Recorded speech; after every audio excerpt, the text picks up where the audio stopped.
دوستان عزیز، بینندگان گرامی، السلام علیکم. بار دیگر شما رو خوش آمدید میگم به آشپزخانه نوریه علی. اجازه بدین تشکر کنم از کامنت‌های بسیار مقبولتان، از مسیج‌هایتان، از اینکه ایمیل به من روی میکنین و چینل من رو سابسکرایب میکنین. یک کلام تشکر میکنم. مگر دوستان عزیز، برای مدت 2 سال ما در چینل خود حاضر نبودم، بنابر مشکلات صحی که داشتم نتونستم در این مدت 2 سال کدام ویدیو جدید بر شما پیشکش کنم. ما به یک بیماری خطرناک سرطان گرفتار شده بودم که دکترها پیدا کردن در سال 2018 و این تداوی ما بعد از عملیات، بعد از تداوی های دوامدار مدت 2 سال در گرفت که ما خلاص شدم از تداوی و انشالله به خدمت شما هستم و ای که من دوباره صحت شدم از دعای شما دوستا، از دعای فامیلم، از دعای برادرام، از دعای همه دوستاست که ما دوباره شفایاب شدیم و دوباره در خدمت شما حاضر میشم و انشالله از این بابا چینل ما دوباره شروع میشه و ما در خدمت شما هستم با ویدیوهای جدید، با رسیپی های جدید. خدا کنه که چینل ما رو دوباره سابسکرایب کنید. امروز ما در نظر گرفتیم که یک آش بسیار مزه‌دار خوشمزه بر شما پخته کنم، به خاطر که هوا بسیار سرد است، خنک است و ما شما ضرورت داریم که آش بخوریم.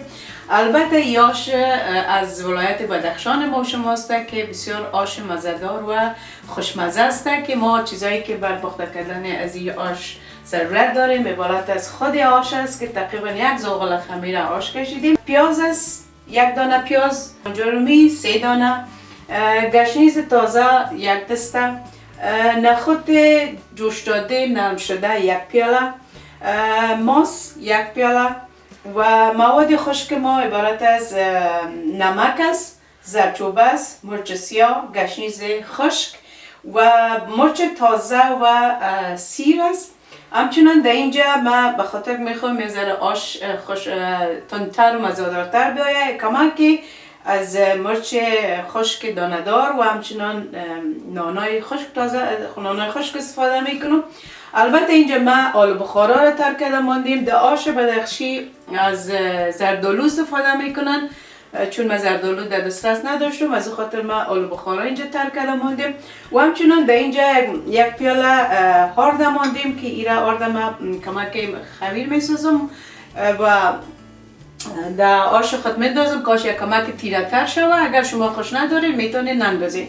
و همچنان 1 دسته پالک تازه است که ما 6 تا پاک صفا اینجا ماندیم. ما اینجا دیگ خودم ماندیم تقریبا 4 قاشق تامخوری روغن انداختیم گرم شده. وقتی که روغن ما گرم شد پیاز میندازیم و میمونیم که پیاز یک کمک خود نرم بسازه و بعد از اون دیگه مواد آهسته آهسته ازش کار میکنیم.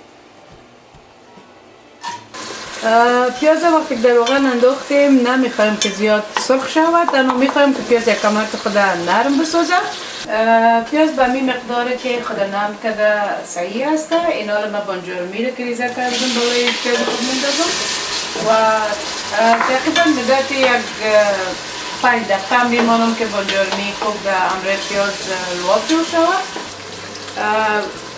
در می فاصله که بانجورمی ما خود لواب بسازه ما از مواد خشک استفاده میکنیم که عبارت از نمک است، تقریبا حسب ذائقه است، نیم قاشق چای خوری زردچوبه است، 1 قاشق چای خوری گشنیز خشک است، 1 قاشق چای خوری هم مرچ سیاه داریم و 3 دانه سیر تازه را ما اینجا میده کردیم و همچنان از مرچ تازه استفاده میکنیم و این را خوب هم مکس میکنیم، میمانیم تا که خوب بانجورمی ما لواب شود.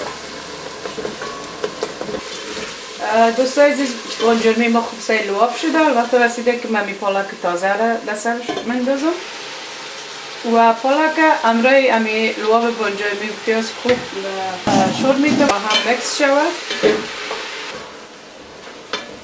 و همچنان نیم دسته گشنیز که من گشنیز تازه ریزه کرده بودم میرم میندازم. هم به 3 دانه مرچ خشک. دوستان عزیز، ما یک چای توا در سر گاز ماندیم که جوش خورده و ایره میخوایم در سر از این مواد خود بندازم و بانم که خوب سای جوش بیاید و یک دو ساعت جوش به همراه پالک میتون بشه. بعد از اون دیگه مواد اضافه میسازم. دوستان عزیز، ما تقریبا زیادتر از 8 گلاس آب در آش اضافه کردیم. این خوب این همراه پالک جوش خورده. اینال من می آرد را که در نظر گرفته بودم، می آرد همراه او خوب این را مخلوط کردم، به خاطر که یک ذره میخوایم آش سخت‌تر بیاید یا غلیظتر بیاید.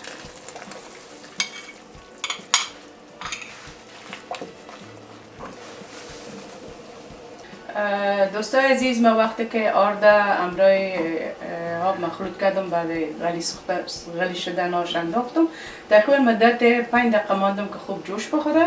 اینا وقت رسیده که ببینه خود درسته که نرم کردیم و در نظر دور میرم روش مخلوط میکنم. دوستان عزیز، آش ببینید خوب صحیح جوش میخوره، تمام مواد با هم مخلوط شده. وقت رسیده است که این بخارا را که در نظر دارم استفاده میکنم و بعد از او آش مندازم. البته بر شما گفتم که تقریبا یک زغال آش هسته. آش وقتی که انداختم تقریبا به مدت یک 5 دقیقه میمانم که خوب مغز آش پخته شود. همچنین دوستان عزیز، وقتی مرچ خشک که در نظر گرفتیم همراه نانای خشک ایران به سر از اضافه میکنم. 10 دقیقه میمانم که خوب آش پخته شود و بعد از او بر شما نشان میدم که چی میکنیم. و فعلا آشم بخی تیار و درست است و آمدیم در سر ماست. ما شما در آش عادی وقتی که آش در کاسه کشیدیم ماست مندازیم اگر از سمت بدخشان. ما شما امی ماستم دمی او خود آش جوش میدن و بعد از اون در کاسه میکشیم. تقریبا یک کاسه ماست در نظر گرفتیم. میده همراه زیگرد میکنم و خوب مکسش میکنم. فقط 1 دقیقه میمانم که ماست همراه آش خوب یک جوش بزنه و بعد از او من در کاسه میکشم و به شما نشان میدم که آش ما چه رقم آمده. دوستان عزیز، این بود آش بدخشانی ما شما که من امروز بر شما پخته کردم. امیدوار هستم که از این رسیپی من خوشتان بیاید و در این سرما در این هوای سرد پخته کنین و با فامیلا عزیزتان نوش جان کنین و ازش لذت ببرین.